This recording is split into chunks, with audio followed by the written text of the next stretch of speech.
இன்றைய உழவே உலகு நிகழ்ச்சியில் முதலில் இடம்பெறுவது நெல்மணி சொல்மணி. இந்நிகழ்ச்சியில் உழவு தொழிலையும் உழவர்களின் செயல்பாடுகளையும் கவிதை வடிவத்தில் சித்தரிக்கிறார் கவிஞர் கிருஷ்ணன் அவர்கள். இவர் ஒரு வேளாண்மை பட்டதாரி. பாரத ஸ்டேட் வங்கியில் துணை பொது மேலாளராக பணியாற்றி பணி நிறைவு பெற்றவர். வங்கி பணியில் இருந்து ஓய்வு பெற்ற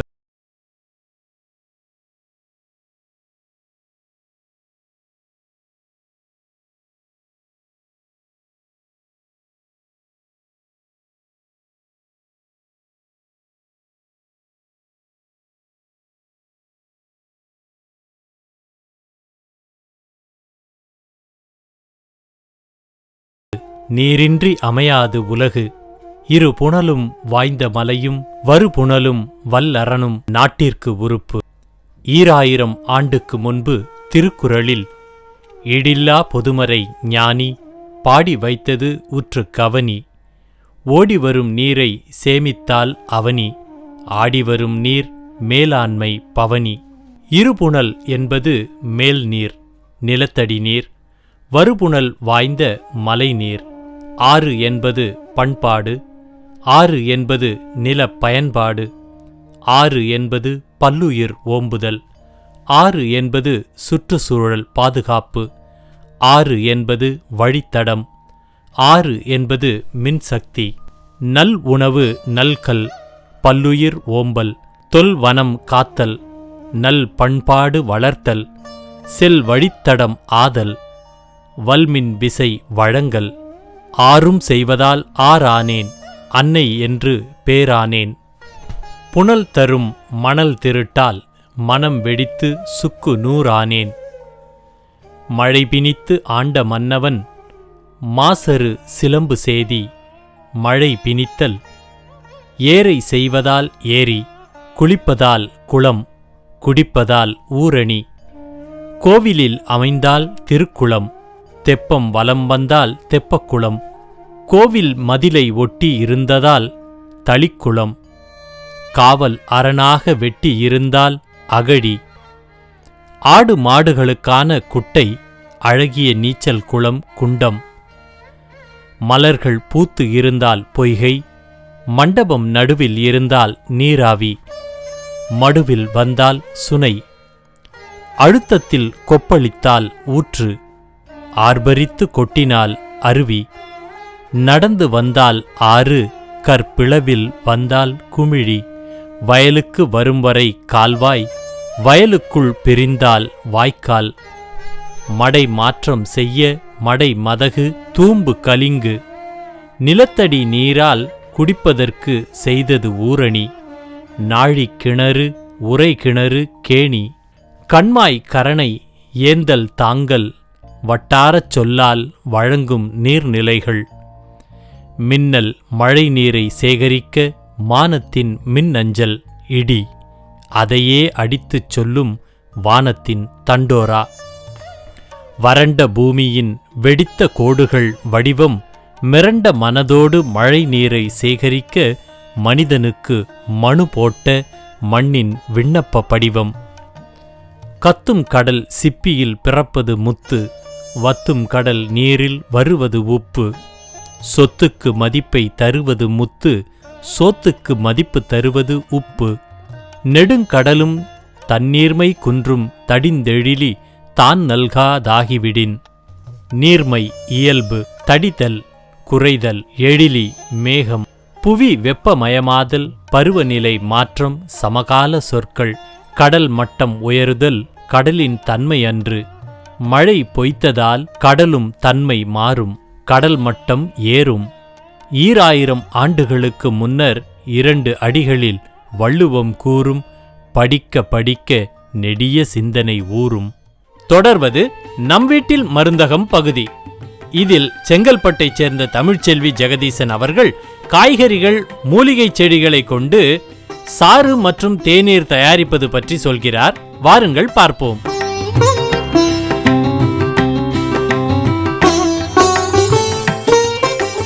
புதினா தீநீர் எப்படி தயாரிக்கிறது அப்படின்னு பார்க்கலாம். புதினாவை வச்சு ஒரு தீநீர் சுவையாக நான் இப்போ செஞ்சு காட்ட போகிறேன். இப்போ அதுக்கு தேவையான பொருட்கள் சொல்லிடுறேன். புதினா இலைகள் 1 கைப்பிடி, இஞ்சி நறுக்கி வச்சுருக்கேன், நாட்டு சர்க்கரை இனிப்புக்கு, எலுமிச்சை சாறு, 1.25 டம்ளர் தண்ணி. ஒருத்தருக்கு ஆகிற மாதிரி நான் போட்டு காட்ட போகிறேன். இப்போ அடுப்பை பற்ற வச்சுடுறேன். தண்ணியை வந்து ஊற்றிக்கலாம். 1.25 டம்ளர் தண்ணியை இதில் ஊற்றிக்கலாம். தண்ணி நல்லா கொதி வந்த உடனே அந்த புதினா இலைகள், இஞ்சி, நாட்டு சர்க்கரை 3த்தையும் போட்டு நல்லா கொதிக்க விட்டுடணும். கொதி விட்ட உடனே வடிகட்டி எலுமிச்சை சாறு சில துளிகள் வந்து அதெல்லாம் நாம் கலந்துக்கலாம். இந்த புதினா டீ வந்து எதுக்கு பயன்படுத்தலாம் முக்கியமாக அப்படின்னா, வாய் துர்நாற்ற பிரச்சனை இருக்கிறவங்களுக்கு இது ரொம்ப நல்லது. மேலும் வந்து செரிமான பிரச்சனையை வந்து இது வந்து சரிப்படுத்தும். வயிற்றுப்போக்கு, வாந்தி, வயிற்று வலி போன்ற தொந்தரவுகள்லாம் இதில் வந்து குணமாகும். உடல் எடை குறைக்கிறதுக்கும் இது வந்து நல்லா பயன்படும். அப்புறம் நிம்மதியான தூக்கம் இரவில் வர்றதுக்கு இந்த புதினா இலை டீயை நைட் தூங்க போகிறதுக்கு முன்னாடி நீங்கள் வச்சு குடிக்கலாம். இப்போ தண்ணி நல்லா கொதிக்க ஆரம்பிச்சிடுச்சு. நான் புதினா இலைகளையும் நறுக்கி வச்ச இஞ்சி அதையும் நான் இதில் போட்டுறேன். நாட்டு சர்க்கரை அதையும் போட்டுக்கலாம். ஒரு 2 ஸ்பூன் போட்டால் போதும். புதினாவை வச்சு தீநீர் மட்டும் இல்லாமல் புதினா சட்னி, புதினா துவையல் அந்த மாதிரி செஞ்சு நம்ம பயன்படுத்தலாம். வெறும் புதினா மட்டும் இல்லாமல் கொத்தமல்லி தழைகளோடு சேர்த்தும் நாம் அதை பயன்படுத்தலாம். டீ நல்லா கொதி வந்துடுச்சு. ஒரு 5 நிமிஷம் அளவு கொதிச்சா போதும். அந்த வாசம் வந்ததுக்கப்புறம் ஒரு 2 நிமிஷம் கொதிக்க விட்டால் போதும். இப்போ டீ நல்லா வாசம் வருது. உடலில் இருக்கிற கெட்ட கொழுப்பு அதையும் வந்து இது குறைக்கும். இப்போ டீ தயாராகிடுச்சு. நம்ம வடிகட்ட ஆரம்பிச்சிடலாம்.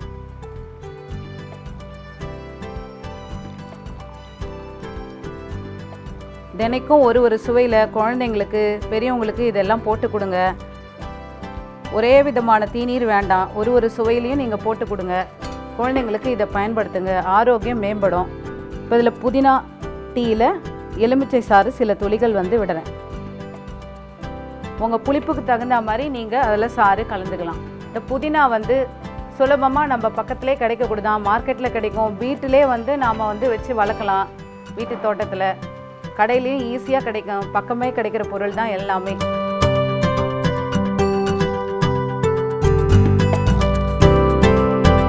இந்த சுலபமான புதினா டீயை நீங்களும் செஞ்சு பாருங்கள். ரொம்ப அருமையாக இருக்கும் இந்த டீ, எலுமிச்சை வாசனையோட. ஒவ்வொரு நாளும் ஒவ்வொரு சுவையில், ஒவ்வொரு நிறத்தில் இந்த டீயை குழந்தைங்களுக்கு போட்டு கொடுங்க. விரும்பி குடிப்பாங்க. குழந்தைகளுக்கு இப்போத்துலேருந்தே பழக்கப்படுத்துங்க. ஏன்னா அவங்களுக்கு தான் நாம் வந்து அடுத்த தலைமுறை, அந்த குழந்தைகளுக்கு தான் நாம் பழக்கப்படுத்தணும் இதெல்லாம். தொடர்வது மதிப்பு கூட்டு பகுதி இடம்பெறுகிறது. இதில் ஸ்ரீ கோகுல கிருஷ்ணா கோசாலாவில் உள்ள மாடுகளின் பால் பொருட்களை மதிப்பு கூட்டுவது போன்று சாணம் மற்றும் கோமியத்தை மதிப்பு கூட்டி பல்வேறு பொருட்கள் தயாரிக்கிறார்கள். கோமியத்தை மதிப்பு கூட்டி தரை சுத்தப்படுத்தி தயாரிக்கிறார்கள். சாணத்திலிருந்து பல்பொடி, பாத்திரம் துலக்கும் பொடி என பல்வேறு விதமான பொருட்களை தயாரிக்கிறார்கள். இவை அனைத்தையும் சுற்றுச்சூழலுக்கு கேடு விளைவிக்காத விதத்தில் தயாரிக்கிறார்கள் என்பது குறிப்பிடத்தக்கது. இதுபோன்று இன்னும் பல்வேறு பொருட்களை மதிப்பு கூட்டி தயாரிப்பது ஸ்ரீ கோகுல கிருஷ்ணா கோசாலாவைச் சேர்ந்த நடராஜன் அவர்களின் துணைவியார் ஸ்ரீவித்யா அவர்கள். வாருங்கள் ஸ்ரீவித்யா சொல்வதை பார்ப்போம்.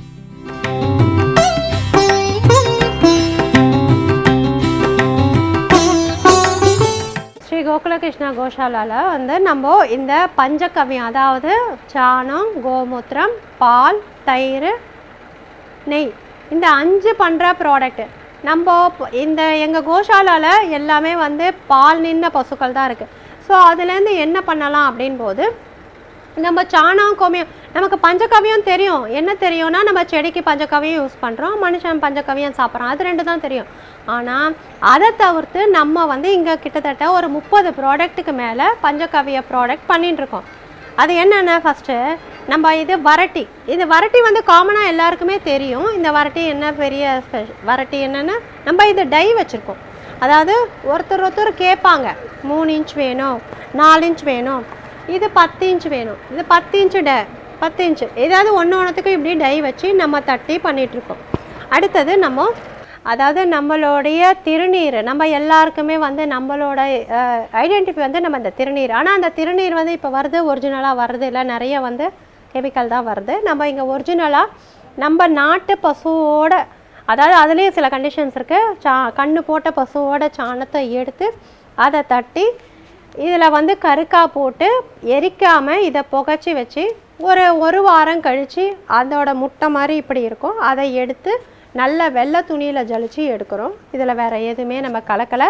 திருநீற்ற பச்சளை மட்டும் நம்ம செடியை எடுத்து காய வச்சு பொடி பண்ணி போடுறோம். இது வந்து டிஷ்வாஷ் பவுடர். இது என்ன டிஷ்வாஷ் பவுடர்னால் பாத்திரம் தேய்க்கிற பொடி. இப்போ பாத்திரம் தேய்க்கிற எல்லாத்துலேயுமே அந்த டோலமைன்னு ஒரு கெமிக்கல் வந்து ஆட் பண்ணுறாங்க. அது வந்து நம்ம தண்ணியில் கரைச்சி ஊற்றினோன்னா அது கடலில் கலந்து கடலில் இருக்கிற ஜீவன்லாம் செத்துரும். நமக்கு தெரியாது, அந்த கெமிக்கல் அடியறதுக்கே வருஷக்கணக்காகும். இதில் நம்ம என்ன இப்போ அந்த விபூதி போடுறோம் இல்லையா, அதுலேயே சிலது வந்து கலர் வந்து சாம்பல் கலரில் வரும். அந்த சாம்பலை எடுத்து ஜலிச்சு இதில் வந்து நம்ம எலுமிச்சம்பழத்தை எடுத்து இல்லை சாத்துக்குடி தோல் அதை காய வச்சு அந்த பொடியை ஜலிச்சு எடுக்கிறோம். ஏன்னா அது வந்து இந்த எண்ணெய் பிசுக்கை வந்து எடுக்கும். அதுக்கப்புறம் வந்து நம்ம பூந்தி கொட்டை, நம்மளுடைய சின்ன வயசுலலாம் கிராமத்துலலாம் பார்த்திங்கன்னா அந்த பூந்தி கொட்டை போட்டு தான் தலையெல்லாம் தேய்ச்சிப்பாங்க. இப்போ எல்லாம் அதை மறந்துட்டோம் நம்ம.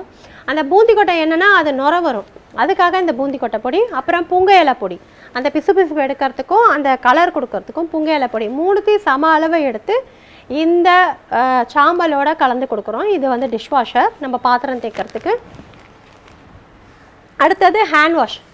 எல்லாமே வந்து நம்ம இப்போ பண்ணலாம் வேறு. ஏன்னா இப்போது நம்ம சாணத்துலேருந்து பண்ணுறோன்னா இது கோமியத்துலேருந்து பண்ணுறோம். இதில் என்ன போட்டிருக்கோம், நம்ம வேப்ப இலையை கொதிக்க வச்சு அதோட எக்ஸ்ட்ராக்ட் எடுத்துக்கிறோம். அப்புறம் நம்மளோட அந்த லெமன் கிராஸ் வந்து நமக்கு தெரியும், அதோட ஒரிஜினல் ஆயில் வாங்கி இதில் மிக்ஸ் பண்ணி போடுறோம். இப்போ இந்த மாதிரி பேண்டமிக் டைமில் நம்ம கொரோனா டைமில் ஹேண்ட் வாஷ் அப்பப்போ கையாளுமன்றாங்க. நம்ம கெமிக்கல் அடிக்கடி கையாளுமினா நம்மளோட கையோட அந்த மாய்ஸ்டர்லாம் போய் நம்ம கையும் வந்து இதுவாகும்.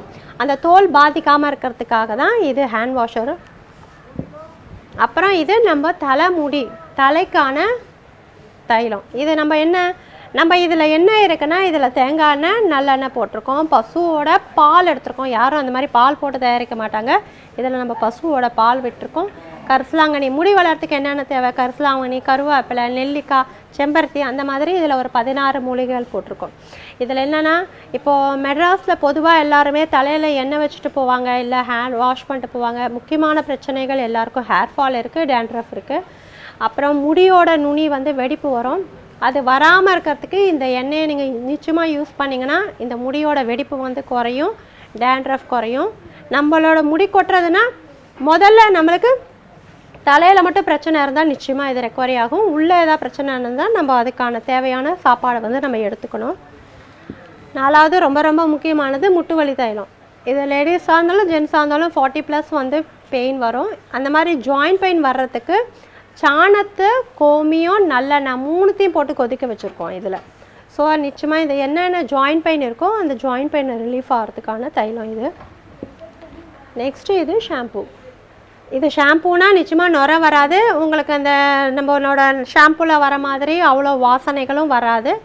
ஆனால் இது கேசத்துக்கு நம்ம தலைக்கு எந்த தீங்கும் வந்து ஏற்படுத்தாது.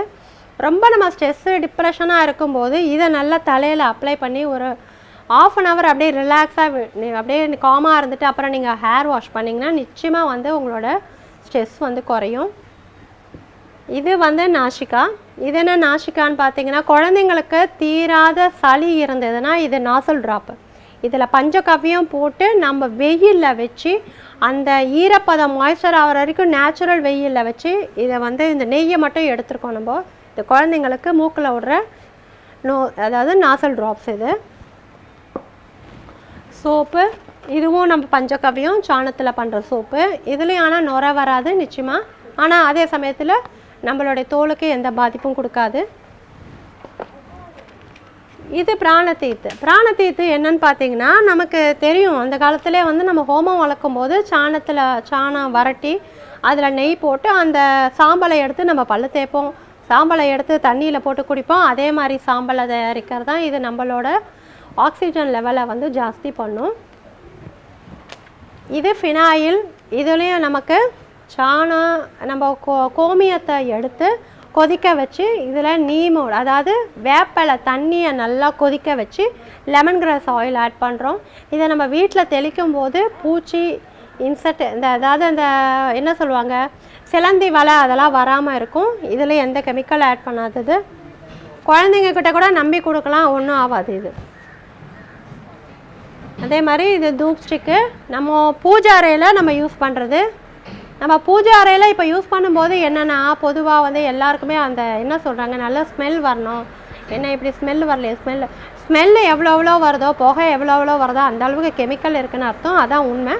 நமக்கு இங்கே இயற்கையிலே நமக்கு என்னென்ன மூலிகைகளுக்கு என்ன வாசனையோ அந்த வாசனை வரும். இதில் என்னென்ன இருக்குதுன்னு பார்க்கலாம். குங்குளியம் இருக்குது, வெட்டி வேர் இருக்குது, சாம்பிராணி இருக்குது, பசுவோட சாணம் இருக்குது, நெய் இருக்குது, எல்லாம் போட்டு ரெடி பண்ணது. இது ஸ்டிக் மாதிரி வரும். இது கொசுவத்தி. கொசுவத்தி என்ன, நம்ம இப்போ கொசுவத்திக்கு நம்ம லிக்விடேட்டர் போடுறோம், எதோ போடுறோம். ஆனால் இது வந்து நம்ம இயற்கையாக பார்த்திங்கன்னா ஒரு நொச்சி இலை, வேப்ப இலை, அதை கொளுத்தி விட்டிங்கன்னா பார்த்திங்கன்னா அந்த இடத்துல கொசுவே இருக்காது. அந்த மாதிரி நொச்சி இலை, வேப்ப இலை, புங்க இலை போட்டு சாணம் போட்டு ரெடி பண்ணது. அப்புறம் இது வந்து ஃபேஸ் பவுடர். இது என்ன ஃபேஸ் பவுடர் பார்த்திங்கன்னா, நம்ம நேச்சுரலாக நம்ம எப்போவுமே முகத்துக்கு வேறு போட்டிருப்போம், ஃபேஸுக்கு வந்து ஃபேஸ் வாஷ் வந்து போடுவோம். இது தேவையில்லை. இதை வந்து வீக்லி ட்வைஸ் இல்லை த்ரைஸ் நம்ம நல்ல பசும் பால், சுத்தமான பசும் பால், இல்லை நமக்கு ஒன்றும் இல்லைன்னா பன்னீர் வாங்கி நல்லா மிக்ஸ் பண்ணி முகத்தில் அப்ளை பண்ணிங்கன்னா இந்த கருப்பில், அந்த முகத்தில் இருக்கிற அந்த கருப்பு அதெல்லாம் வந்து இது குறைஞ்சிடும் நிச்சயமாக. இது பல்பொடி.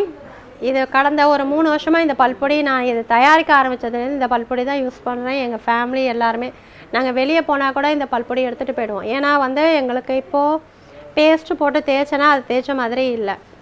இது வந்து ஒரு டென்டிஸ்டே வந்து இந்த நம்மளோட பல்பொடியை வாங்கி ரெக்கமெண்ட் பண்ணியிருக்காரு. இதில் ஒன்றும் இல்லை, சாணத்தை வரட்டி மாதிரி தட்டி காய வச்சு அதை வந்து கொளுத்தி அந்த இது கோலை எடுத்துக்கிறோம்.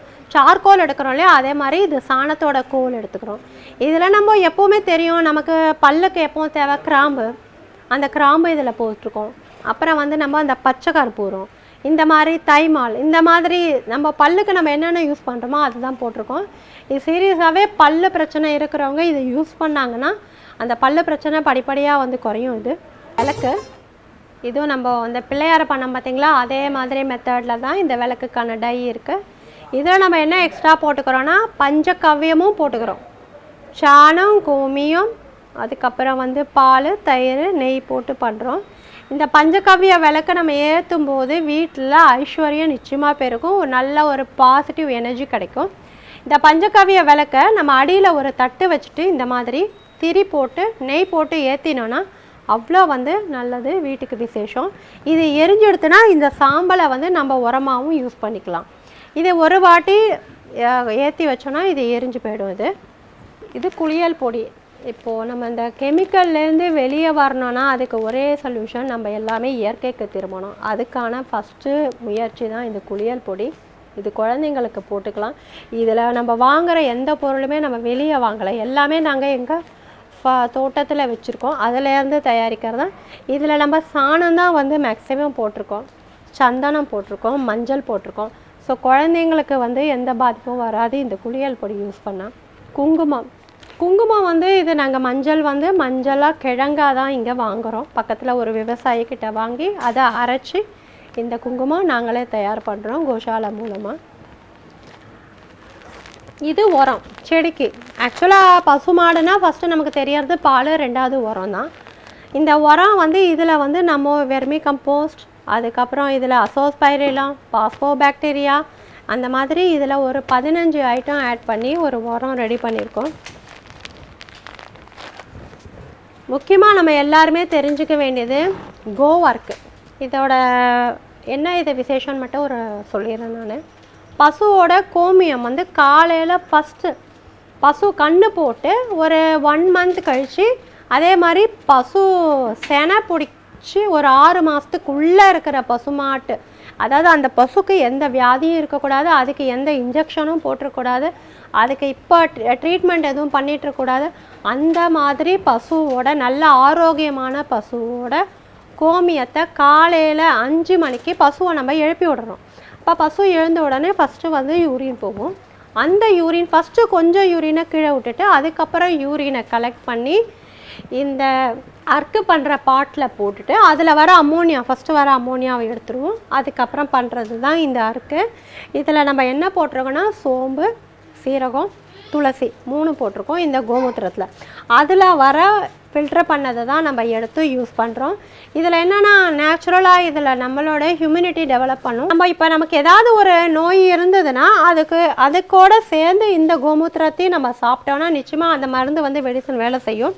நமக்கு நிறைய பேருக்கு நோய் வரதுக்கு காரணமே நம்மளோட ஹியூமினிட்டி கம்மியாக இருக்கிறதுனால தான். ஸோ டெஃபினட்டாக இந்த கோமூத்ராவோட கோர்க்கு சாப்பிட்டா நம்மளோட ஹியூமினிட்டி வந்து டெவலப் பண்ணும். இது வந்து சந்திரமா இருக்குது. இதில் வந்து பஞ்சகவ்ய தெரப்பின்னு ஒரு கிளாஸ் இருக்குது, அதில் வந்து நாங்கள் பண்ணியிருக்கோம். இது சந்திரமா இருக்குது. இது நம்மளோட எதிர்ப்பு சக்தியை அதிகரிக்கிறதுக்கான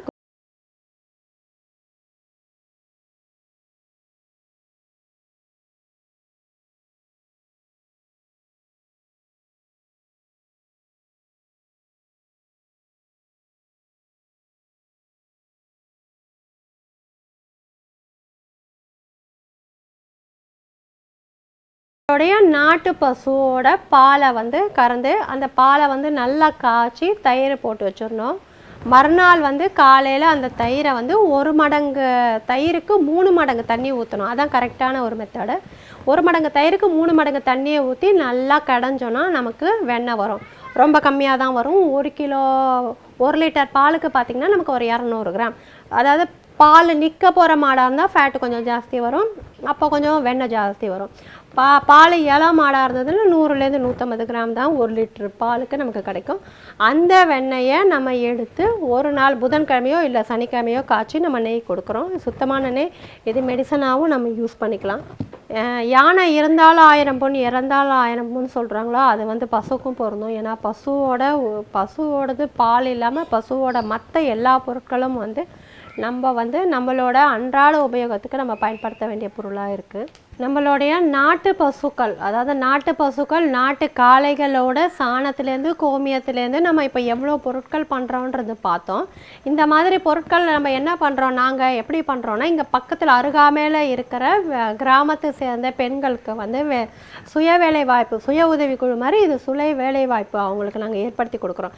அவங்க ஒவ்வொருத்தரும் வந்து நம்ம பசுமாடை வச்சுக்கணும். அந்த பசுமாடு மூலமாக வர பொருட்கள் இப்போ நம்ம நாட்டில் இருக்கிற எல்லா மக்களும் வந்து இந்த மாதிரி பசு பொருட்களை வந்து உபயோகப்படுத்த ஆரம்பித்தா நம்மளால் சப்ளை பண்ணவே முடியாது, அந்த அளவுக்கு தேவைப்படும். அதனால் ஒவ்வொருத்தரும் வந்து கிராமத்தில் இருக்கிறவங்களும் சரி பசுமாடை வந்து வச்சுக்கணும். நகரத்தில் இருக்கிறவங்க எப்படி பண்ணணும்னா இந்த மாதிரி பசுமாடு மூலமாக வர பொருட்களை பசுக்கள் மூலமாக வர பொருட்களை உபயோகப்படுத்துறது மூலம் நம்ம பசுக்களை வந்து காப்பாற்றலாம். இந்த கோ ப்ராடக்ட் பண்ணுறதுனால ஒரு 30-40 பேருக்கு இங்கே வேலை வாய்ப்புகள் நாங்கள் ஏற்படுத்தி கொடுக்குறோம். இது மூலமாக நாங்களுக்கு லாபம் சம்பாதிக்கிறோம். அந்த லாபம் மூலமாக இந்த பசுக்களையும் நம்ம காப்பாற்றுறோம். இந்த வியாபார வர்த்தகமும் இதன் மூலமாக நடக்கிறது. ஸோ மக்கள் வந்து இதை உபயோகப்படுத்துறதுனால அவங்க உடலுக்கும் வந்து இது நலனாக இருக்குது. இதில் வந்து ரெண்டு முறை இருக்குது. ஒன்று நமக்கு வியாபாரமும் நடக்குது, இதை உபயோகப்படுத்துகிற மக்களுடைய உடலுக்கும் வந்து நல்லது வருது, சுற்றி இருக்கிறவங்களுக்கான வேலை வாய்ப்புகளும் நம்ம ஏற்படுத்தி கொடுக்குறோம். ஸோ என்னோட ஒரே ஒரு இது என்னென்னா எல்லாரும் வந்து பசுமாடை வச்சுக்கணும், நாட்டு மாடுகளை பாதுகாக்கணும், நாட்டு பசுக்கள் நாட்டு காளைகளை பாதுகாக்கணும்னு சொல்லிக்கிறேன். நன்றி. ஜெய்ஹிந்த்.